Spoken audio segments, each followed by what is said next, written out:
امام علی مقام مکہ سے نکل کر کوفہ کی طرف سفر، ایک مقام سالبیہ آتا ہے اس میں، وہاں پر جب پہنچے میرے مولا امام کے لشکر میں سے ایک نے تکبیر بلند کی، اللہ اکبر۔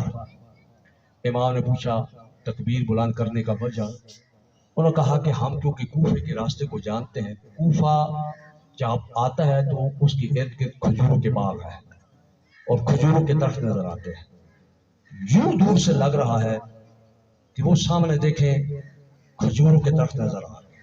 امام علی مقام نے فرمایا ذرا غور سے دیکھو۔ جب انہوں نے غور سے دیکھا، وہ جو کھجوروں کے درخت نظر آ رہے تھے وہ آہستہ آہستہ آگے بڑھ رہے ہیں۔ وہ کیا تھے؟ وہ جناب حر بن یزید ریاحی کی سرکردگی میں 1000 افراد اپنے نیزوں کو بلند کیے ہوئے امام علی مقام کی طرف کیا کر رہے تھے؟ بڑھ رہے تھے۔ امام نے جب دیکھا کہ یہ تو لشکر ہے، امام نے فرمایا اپنی حفاظت کے انتظام کے لیے ایسی جگہ دیکھو کہ جہاں پر ہماری پیچھے سے پشت سے حفاظت ہو سکے، اپنے آپ کو آمادہ کر لو۔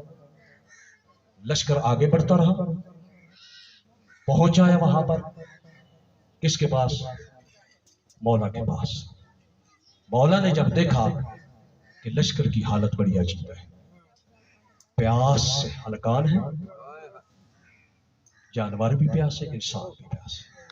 میرے مولا کریم حسین نے عباس، علی اکبر، قاسم اپنے صحابیوں سے کہا وہ پانی جو تم بھر کے لے آئے ہو ان مشکیزوں کے منہ کھولو، ان کو سیراب کرو، سب کو سیراب کرو۔ پھر کہا جانوروں کے آگے رکھو۔ آپ دیہاتی علاقے کے لوگ ہیں، امام علی مقام فرماتے ہیں کہ گھوڑے کے سامنے پانی رکھو، جب تک 3 یا 4 مرتبہ منہ رکھ کر اٹھا نہ لے اس وقت تک اس گھوڑے کے سامنے سے پانی نہیں اٹھے۔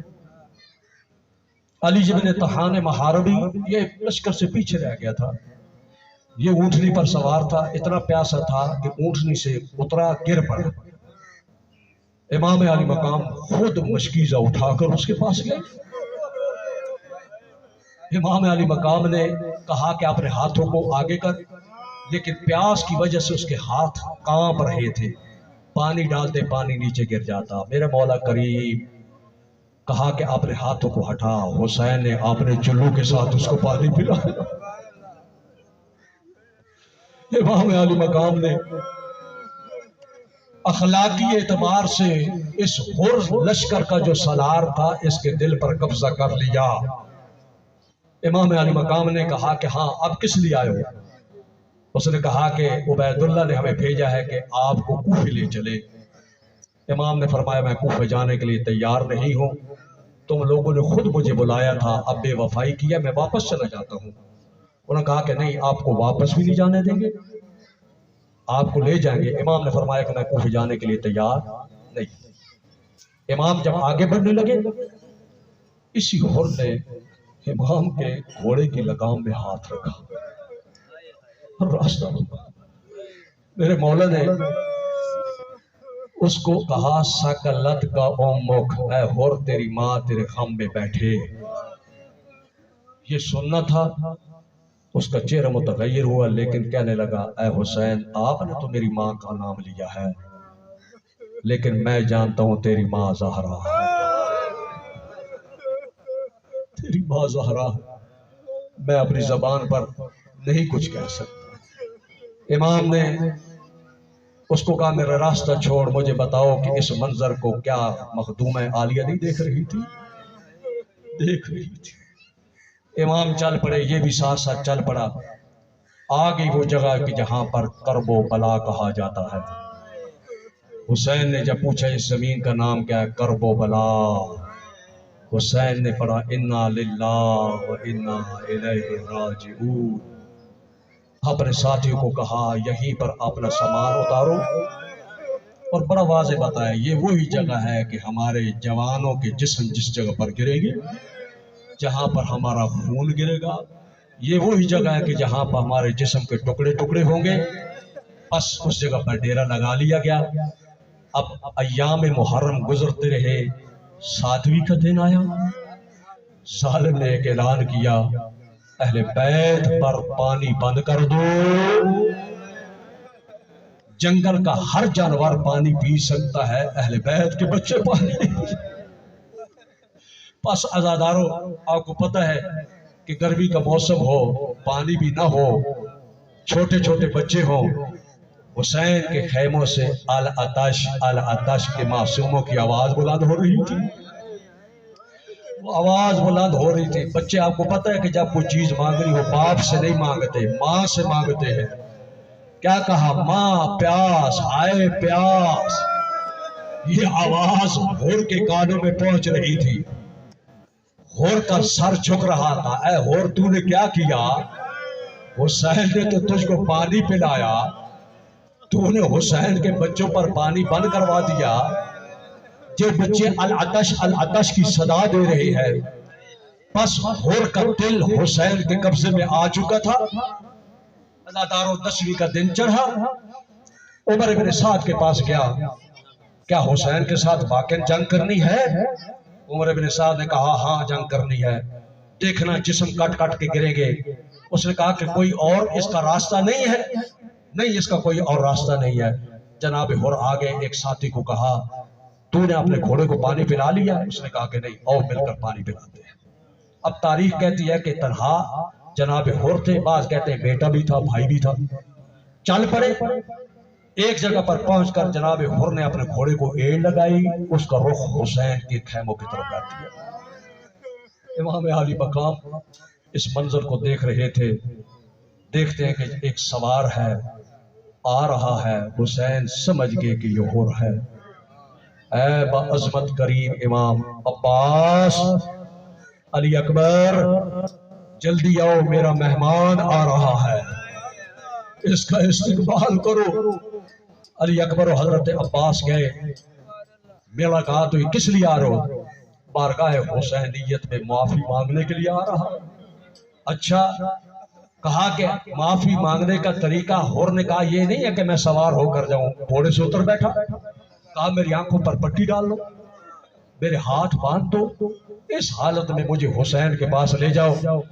اب حسین کی بارگاہ میں جب پہنچا، قدموں کی طرف بڑھا، امام نے سینے کے ساتھ لگایا، اس نے کہا مولا کیا مجھے معافی مل سکتی ہے؟ کریم حسین نے کہا میرے اللہ نے جس کو معاف کر دیا ہو، حسین بھی اس کو معاف کر دیا۔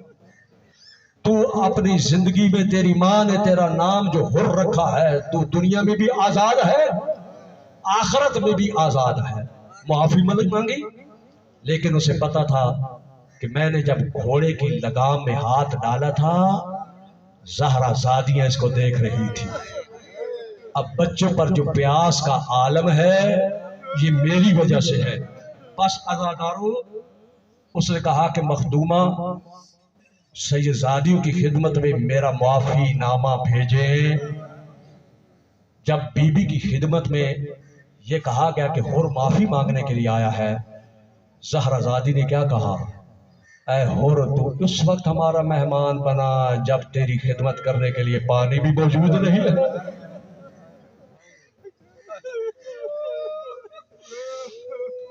یہ سننا تھا، اور کہتے میرا جگر کباب ہو رہا، اب جسم مجھے بوجھل محسوس ہوتا ہے، مولا مجھے جلدی اجازت دے، میں نے تیرا پہلے راستہ روکا، سب سے پہلے میں شہید ہونا چاہتا ہوں۔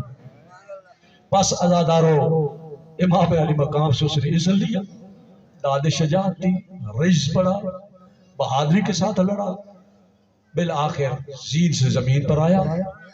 کربلا کا ہر شہید جب زین سے زمین پر آتا تھا، امام عالی مقام کو صدا دیتا، السلام علیکہ یا ابا عبداللہ، میرا مولا حسین آخری سلام۔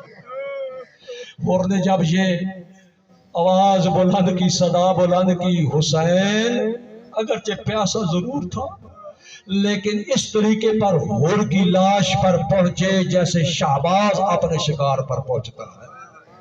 اس کے سر کو اپنی گود میں رکھا، اس کی آنکھوں سے خون کو صاف کیا، سر پر جو وار تھا خون رک نہیں رہا تھا، اس نے کہا کہ مولا میرے سر کا زخم اتنا ہے کہ خون نہیں رک رہا۔ میرے مولا حسین نے اپنی جیب سے ایک رومال نکالا، یہ معمولی رومال نہ تھا، یہ رومال وہ تھا کہ جو ماں زہرا نے حسین کو دیا تھا، ماتھے پر باندھا۔ کہا کہ کوئی وصیت مولا، کوئی وصیت نہیں، فقط یہی ہے کہ مجھے معاف کر دیا جائے۔ میں کہوں گا اے میرے مولا تیری قسمت، آج ہور کا سر تو تیری گود میں ہے، ابھی تھوڑی دیر کے بعد تو حسین تنہا ہوگا، اکیلا ہوگا، مارنے والے دشمن زیادہ ہوں گے، جس کے ہاتھ میں تیر ہے وہ تیر مارے گا، جس کے ہاتھ میں تلوار ہے وہ تلوار مارے گا، جس کے ہاتھ میں نیزہ ہے وہ نیزہ مارے گا۔ پھر ایک وقت آن جا پہنچے گا کہ ظالم شمر آئے گا، شمر آ کر تیرے سینے پر سوار ہو کر کن کھنجر سے وار کر رہا ہوگا، لیکن تجھے کوئی بچانے والا نہ ہوگا۔ 70 قدم پر بی بی اپنے بھیا کو دیکھ رہی ہوگی، بہن کا جب بس نہ چلے اپنے بھیا کو بچانے کے لیے تو جناب بی بی نے کیا کہا، ادھر ادھر دیکھا، کوئی بھی اپنا نہیں ہے۔ قاتل حسین عمر بن سعد کو زینب نے سلام کر کے کہا، بلا کر کہا، اے ابن سعد میرا ماں جایا قتل ہو رہا ہے، تو دیکھ رہا ہے، لیکن حبیبی کی دہائی پر کسی نے کوئی آواز نہ دے۔ وہی رومال جو مولا نے اس کے سر پر باندھا تھا، بعد میں ایک بادشاہ کو بتایا گیا کہ ہور کے سر پر ایک رومال جو حسین نے باندھا تھا وہ بی بی زہرا کے ہاتھوں کا تھا۔ اس نے کہا کہ اس قبر کو کھولو، اس رومال کو نکالو۔ قبر کھولی گئی اور جس وقت رومال کھولا جناب ہور کا خون اس طریقے پر نکلنے لگا جیسے تازہ خون ہے۔ اس نے کہا کہ پھر اسی رومال کو اس کو باندھ دو۔ میں کہوں گا اے میرے مولا حسین تو نے اپنے مہمان کی کس انداز میں قدردانی کی، اپنی ماں زہرا کا رومال اسے دے کر یہ بتلا دیا ہم اہل بیت اپنے مہمان کی کتنی قدر و قیمت کرتے ہیں۔ لعنت اللہ